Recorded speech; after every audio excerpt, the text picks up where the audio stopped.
Have you seen a dragon boat race?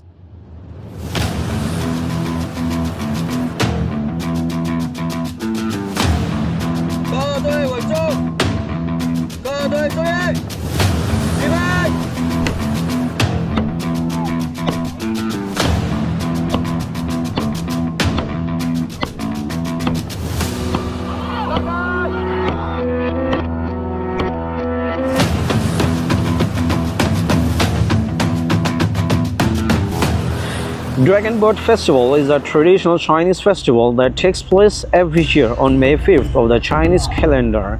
In Mandarin Chinese, it's called Duan Wujie.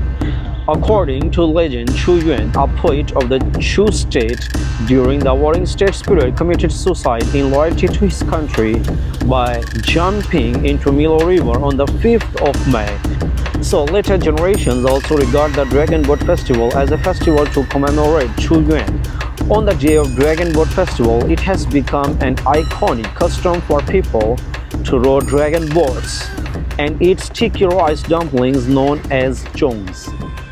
The Western dragons and Chinese dragons are totally different. That's why so many Chinese people say that it should be loons, not dragons. There are still few days before the real race, but the crew members already started their training several days ago. Winning is secondary. The most important thing is not lose to neighboring area teams.